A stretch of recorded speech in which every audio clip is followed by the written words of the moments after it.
سلامونه وخت بخیر هیله ده روغ او جوړ به اوسئ زه غیرت بهیر یم او یو ځل بیا د جي بهیر یوټیوب چینل له لارې تاسو ته د انګلیسي ژبې د ځانګړي کورس په یو دېرشم کلاس کې حاضر شوی یم هیله ده تېر درسونه مو د پاملرنې وړ ګرځېدلي وي او له دې درس څخه هم یو څه نوي زده کړئ د درس هم د تېرو درسونو په څېر څلور برخې لري لومړۍ برخه د ګرامر دویمه برخه کلمې یا ورډز درېیمه برخه ایکسپریشنز اند سنټنسز اصطلاحات او جملې او څلورمه برخه 3 questions درې پوښتنې دي لومړی هم راځو د ګرامر برخې ته د ګرامر په ننني درس کې به موږ څه لولو دا به اوس په دې سلایډ کې وګورو ښه لکه څنګه چې په تېرو کلاسونو کې مو پروناونس پیل کړی و یو څه قسمونه مو ولوستل نن ورځ موږ انډیفینټ پروناونس یا ناټاکلو مبهمو ضمیرونو ته راځو وایو چې مبهم ضمیرونه څه شی دي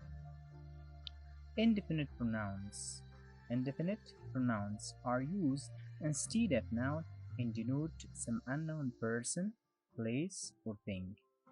Indefinite pronouns are used instead of nouns and denote some unknown person, place or thing.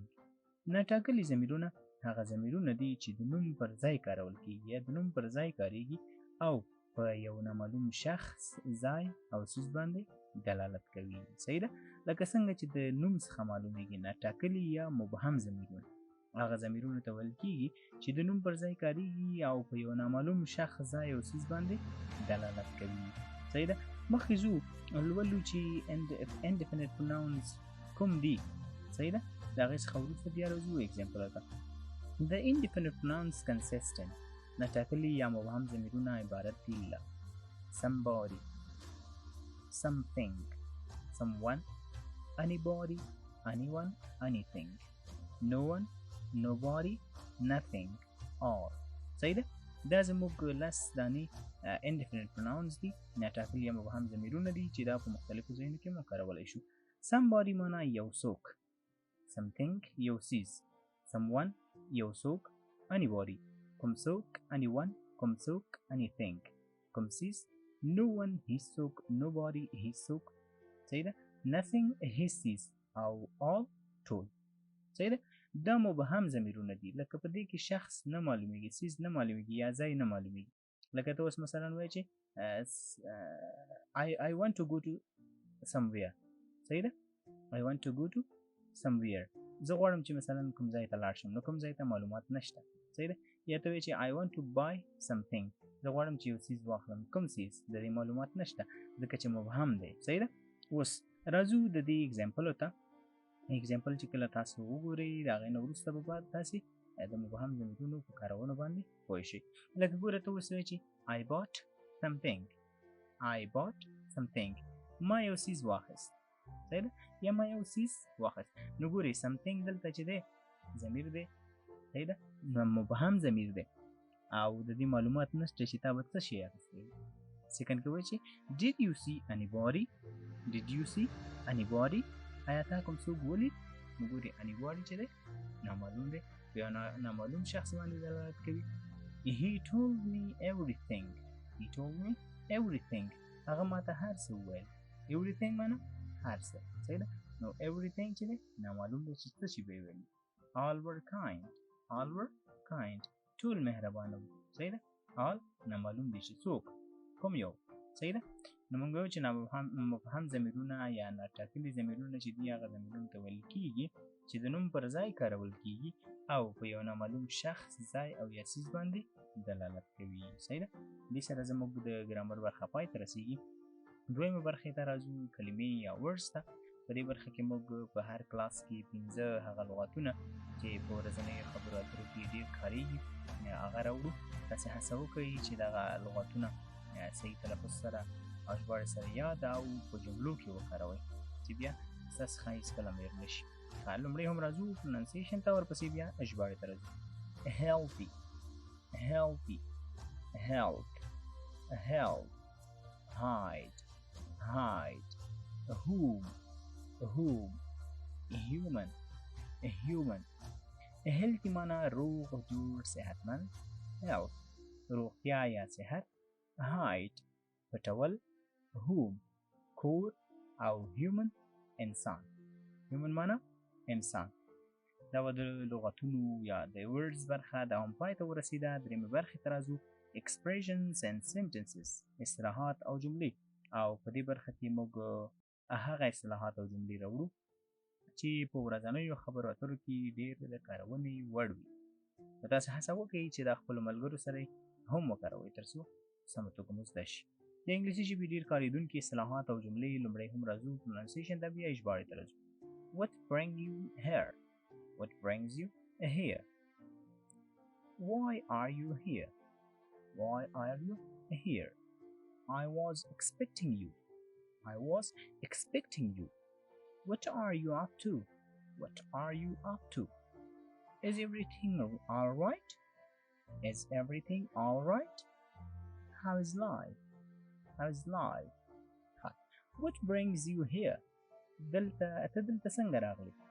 ته دلته څنګه راغلی؟ Why are you here? ته د څه لپاره دلته یې؟ یو کس یو ځای کې دی ورته چې ته د څه دپاره ولاړ یې؟ څه دپاره دلته یې؟ سیکنډ تھرډ کې وایي چې I was expecting you. I was expecting you. زه تا ته په تمه وم، یعنې امید مې لرو، د تمه مې لرله چې ته راشې.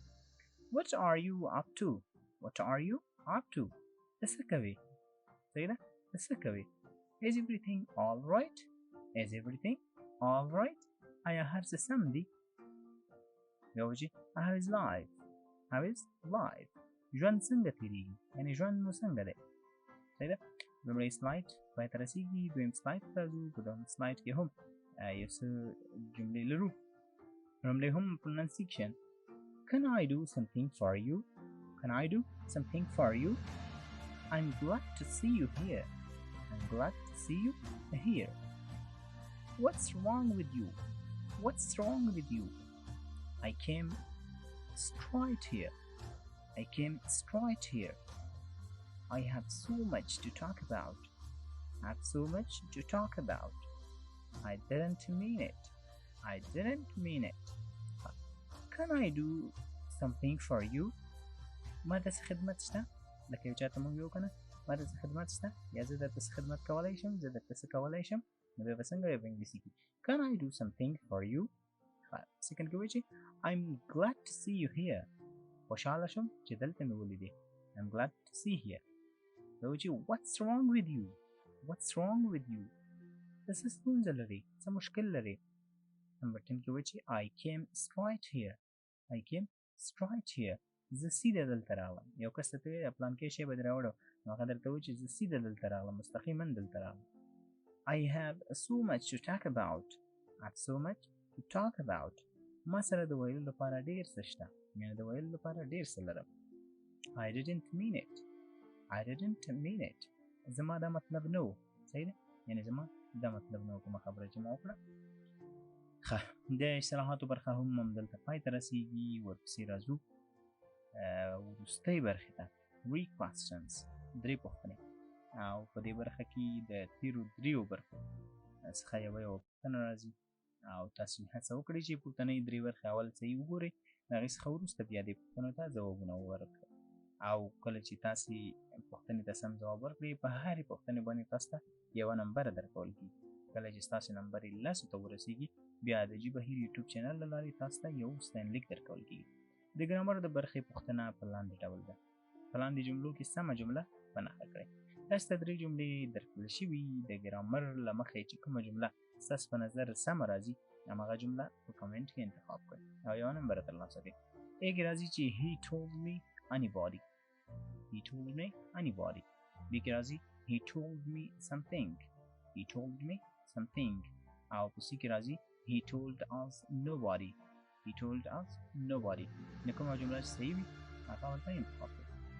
د ګرامر د برخې پوښتنه هم دلته پای ته رسېږي. ورپسې راځو د کلمو د برخې پوښتنې ته. او د کلمو د برخې پوښتنه کې موږ هره ورځ په هر کلاس کې یو لغت لرو. د هغې لپاره 3 سپیلز تاسو ته درکړل شوي وي. کوم سپیلز چې ستاسو په نظر سم وي هماغه انتخابوئ او یوه نمبره ترلاسه کوئ.